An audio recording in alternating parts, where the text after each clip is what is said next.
1825 sampai 1830 itu perang terbesar yang dihadapi Belanda di semua wilayah jajahannya dimanapun. 25 juta gulden habis, Pak. Itu 25 juta gulden itu kalau diuangkan sekarang, Pak, itu 5 kali lipat APBN kita. 25 juta gulden habis untuk membiayai perang Diponegoro itu.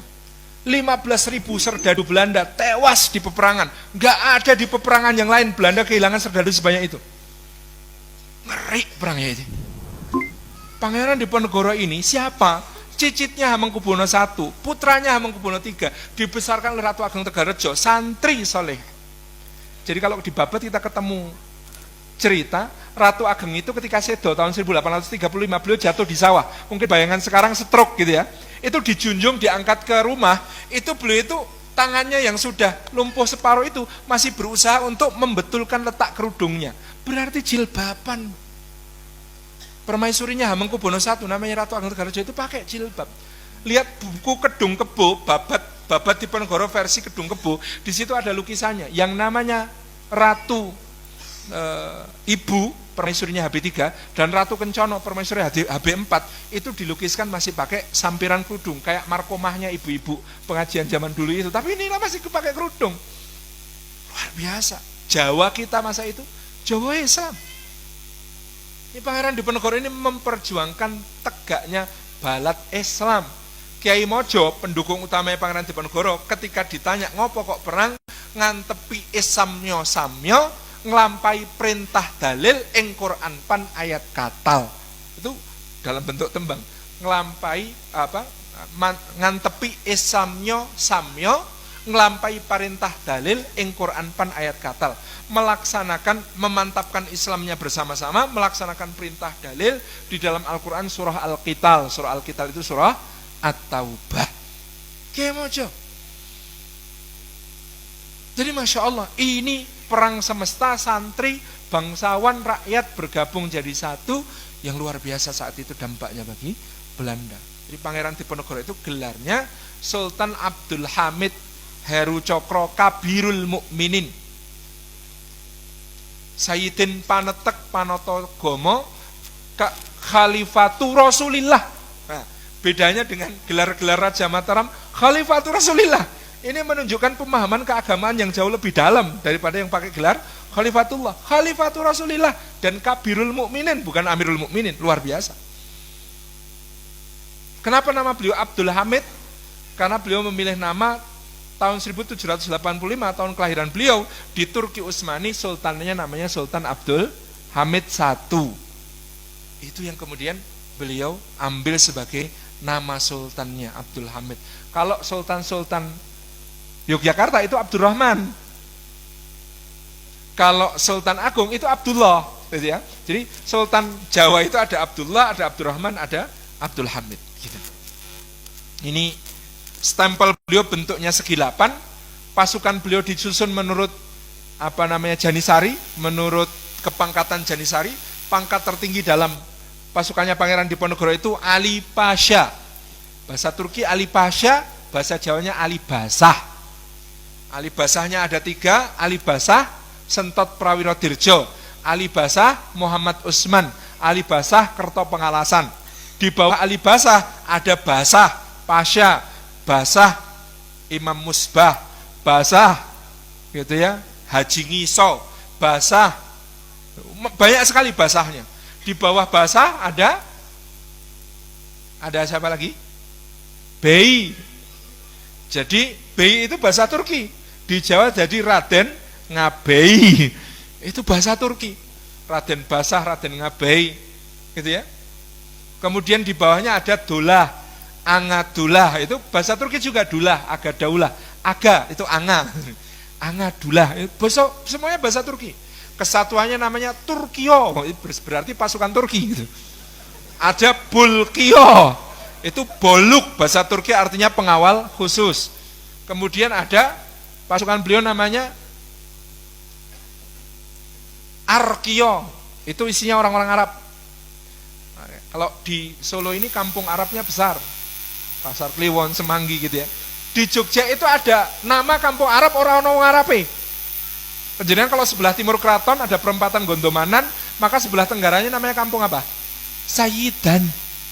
Kok orang ono Sayite? Sayidnya kemana?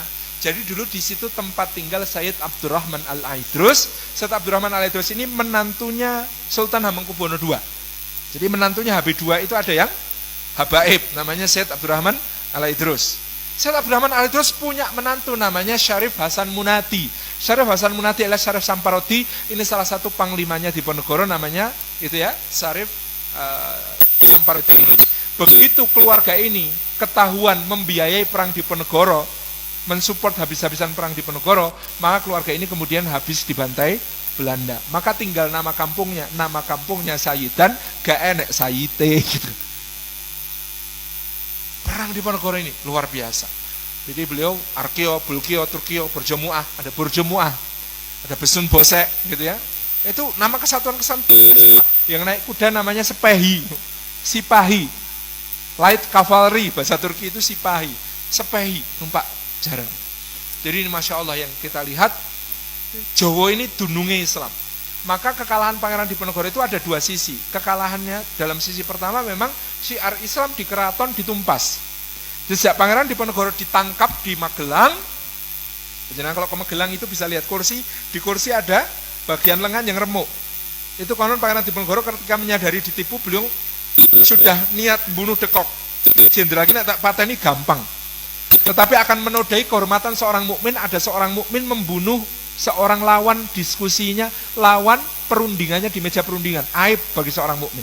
Maka beliau hanya bisa menahan amarah. Diponegoro itu orangnya agak pemarah, tapi beliau ketika itu menahan betul marahnya.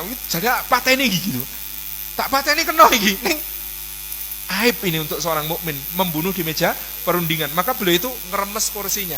Penjenengan lihat ada lengan kursi sebelah kiri di rumah residen Kedu di Magelang itu, sekarang jadi museum itu lengan kursinya sebelah kiri remuk. Itu yang dulu diremes sama Pangeran Diponegoro. Saking marahnya itu. Nah sejak penangkapan Pangeran Diponegoro, maka syiar-syiar di keraton, mahkamah kabiroh dihapus gitu ya. Kemudian berbagai macam pesantren itu kurikulumnya kemudian semua yang ngajari tafsir, semua yang ngajari fikih, ngajari Quran, itu semuanya ditutup. Yang diperbolehkan hidup sejak tahun 1830 hanya pesantren yang ngajarkan dikir-dikir, torekotan. Yang lain harus habis. Pokoknya kok ngajari jihad, langsung dikecak gitu ya.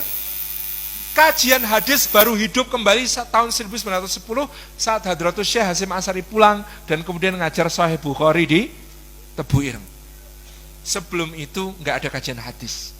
Sebelum itu nggak ada kajian fikih yang kemudian mencukupi untuk orang Jawa. Padahal yang namanya keraton itu dulu sumber hukumnya Patakul Mungin, Patakul Wahab gitu ya.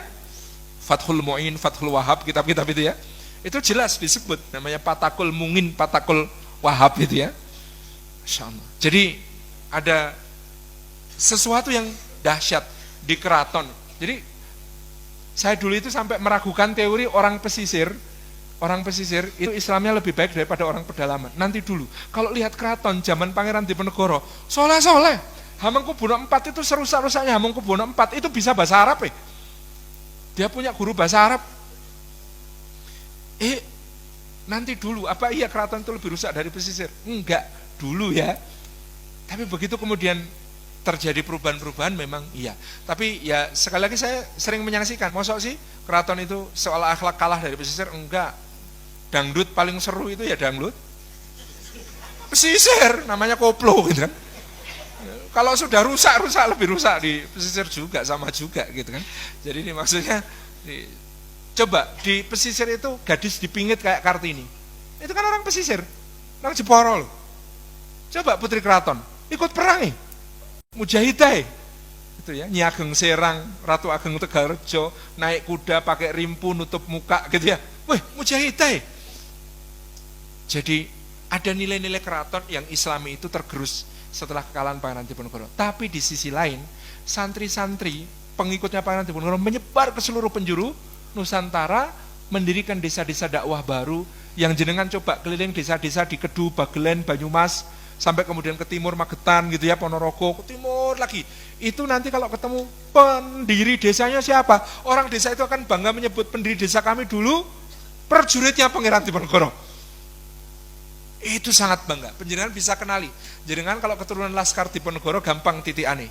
Coba cari di rumah simbahan jenengan ada nggak pohon sawo jejer-jejer depan rumah. Kalau ada pohon sawo jejer-jejer depan rumah dan pohon sawonya tua, lama, kemungkinan penjenengan keturunan Laskarnya Diponegoro. Kalau di rumah penjenengan bukan hanya pohon sawo, tapi ada pohon kemuning, Duriyah. Itu keturunan Pangeran Diponegoro, itu kodenya pohon kemuning.